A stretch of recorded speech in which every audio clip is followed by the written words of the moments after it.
তাকে কেন প্রেশার দিতে যাবো? আমি তো তাকে অনেক রিল্যাক্সে রাখি।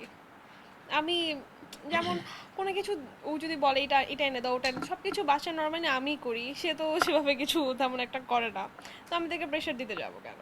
আপনারা এই যে মানুষকে খুঁচিয়ে খুঁচিয়ে প্রশ্ন করেন, এটা আমি আবার একটু অপছন্দই করি। তো এই যে আপনারা খুঁচিয়ে খুঁচিয়ে যে খবর বের করতে চাচ্ছেন, এই খুঁচিয়ে খুঁচিয়ে খবরটার জন্যই কিন্তু আপনারাই দায়ী আসলে। এই যে একটা নিউজ গিয়েছে, সেই হ্যাঁ, কি নিউজটা হয়েছে? সম্পূর্ণভাবে মিথ্যা। আচ্ছা সেটা কি, সেটা রহস্যটা একটু ফাঁস করে দেন।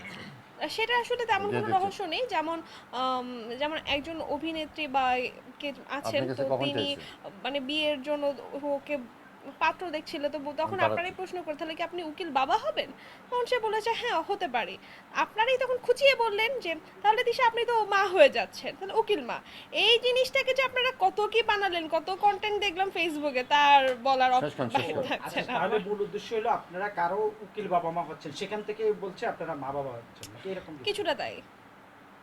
আমার কারণটা শুনেন, এগুলো আচ্ছা আমার কারণটা আমি বলে দিচ্ছি। আমরা তো অনেকক্ষণ রোদ্রে ছিলাম, প্রায় 2.5 ঘন্টা রোদ্রে ছিলাম। আর আমরা এখানে আসছি হয়তো সেই কারণে গামাচ্ছি। শেষ করুন। আচ্ছা, আচ্ছা, আমার একটা প্রশ্ন ছিল আচ্ছা, আপনার। জীবনটাকে কিন্তু জীবনের একটি স্বাভাবিক প্রক্রিয়া আছে, হ্যাঁ। জীবন জীবনের মতো এগিয়ে যায়। তো আমাদের লাইফটাও আপনারা দোয়া করবেন, সেইভাবে এগিয়ে যাবে ইনশাল্লাহ। মুস্তাক বললাম তো, আমি এই যে বললাম তো, ধরেন আমরা বিয়ে করেছি, হ্যাঁ। তো বিয়ের একটা স্বাভাবিক জীবনের প্রক্রিয়া আছে না, আমি তো স্বাভাবিক প্রক্রিয়ার বাইরে না। তো স্বাভাবিক প্রক্রিয়া মহান আল্লাহ তাআলা আমাদের যা লিখে রাখছে তাই হবে। আপনি দোয়া করবেন, এই তো।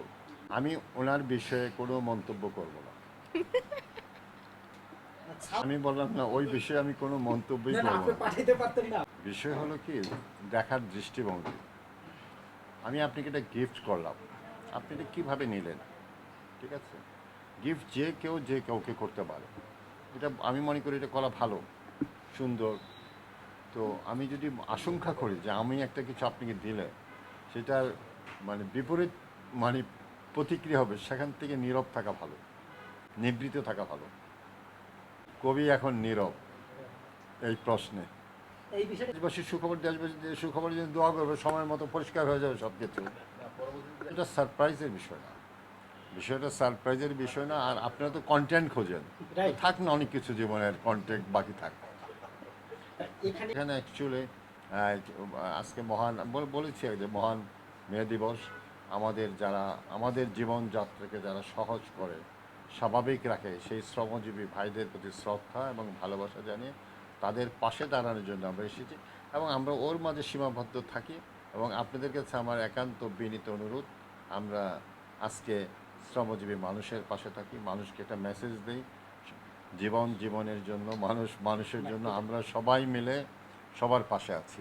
শ্রমজীবী মজার কথা বলি আপনাদেরকে, আমি গুলশান 2 নম্বর চক্করে 2 নম্বর চক্করে গাড়িতে বসা, তো দেখি এই ধরেন অনেকে আছে না রাস্তায় হকার টকার, আচ্ছা বলে তিশাবু সালাম আলাইকুম। আমার নাম কম বলে, তিশাবু সালাম আলাইকুম, আচ্ছা ভালো। বলে আপনাকে লাইক দেই, কমেন্ট করি, হ্যাঁ এটা ঠিক। সাধারণ মানুষ, বাংলাদেশের 5 কোটি মানুষের কাছে স্মার্টফোন। আমরা তো অনেক ব্যস্ত থাকি, তো ওরা যখন অবসর পায়, আমাদের অবসর রিক্রিয়েশনের জন্য অনেক ব্যবস্থা রয়েছে, কিন্তু তাদের তেমন কিছু না। তারা স্মার্টফোনেই এইগুলো দেখে, আপনাদের বিভিন্ন কন্টেন্ট দেখে, তারা মজা পায়। ঠিক আছে, তো আমরা সময় মতো সবাইকে ইনশাল্লাহ সব কিছু জানাবো। আজকে বিনোদন দেওয়ার হলো, আপনার যারা সাংবাদিক বন্ধুরা আসছেন, সবাই শ্রমজীবী 2 ঘন্টা রোদে থাকেন, হ্যাঁ। তারপরে যখন বাসায় যে শাওয়ার নেবেন, দেখবেন অনেক বিনোদন পাবেন, আরাম পাবেন। আপনি এখন তো এসিতে আছেন তাই না? আপনারা সবাই আছি। হ্যাঁ, আপনি ঘামাচ্ছেন কেন, কোনো টেনশন আছে? না, আমি টেনশনে আছি। এই যে না, আমি টেনশন হলো গণমাধ্যমের কাছে লুকাচ্ছি, যে বললাম না যে কূপের নিচে অন্ধকার, বুঝতে পারছেন? তা আপনাদের নিয়ে বসছি, তো সব অন্ধকার নিয়ে বসছি মনে হচ্ছে আমার কাছে। বলে সাংবাদিকদের অনেক সময় সাংঘাতিক বলে, বুঝছেন? হ্যাঁ। তা আমি আবার সেই সাংঘাতিকদের কারণে নাকি টেনশনে নাকি কামছি, সেটা আমি বুঝতে পারছি না। আচ্ছা, আমি একটু তিশাপুর কাছ থেকে জানতে চাই, আর ছাড়েন। এসিতে বাবা স্কুল থেকে দাঁড়িয়েছিল এই বিষয়টা আসলে, সে যে 84 ভোট পেয়েছে এই বিষয়টাকে আপনি একটু বলবেন। সে আবার ওইখানে কিন্তু একটা আপনাদেরও শব্দেই বলবো, নো কমেন্টস। সে আমার বাবা, আমার সবসময় আমার বাবাই থাকবে, তাকে আমি শ্রদ্ধা করি, ভালোবাসি, সুতরাং তাকে নিয়ে আমি কোনো মন্তব্যই করব একটা না। নির্বাচনে দাঁড়াতো। আইডাল স্কুল অ্যান্ড কলেজ বাংলাদেশের একটি 60 বছরের ঐতিহ্যবাহী শিক্ষা প্রতিষ্ঠান। এই প্রতিষ্ঠানটিতে প্রায় 30,000-এর মতো স্টুডেন্ট পড়ে। এই প্রতিষ্ঠানটির প্রতি সারা বাংলাদেশের একটি আস্থা বিশ্বাসের শিক্ষা প্রতিষ্ঠান আইডাল স্কুল অ্যান্ড কলেজ। এখানকার অভিভাবকেরা অনেক সচেতন। হ্যাঁ, তো এখানে নেগেটিভ কিছু বলে, অসত্য এবং নেগেটিভ কিছু বলে আপনি কোনো সেতু পার হতে পারবেন না, বুঝতে পারছেন?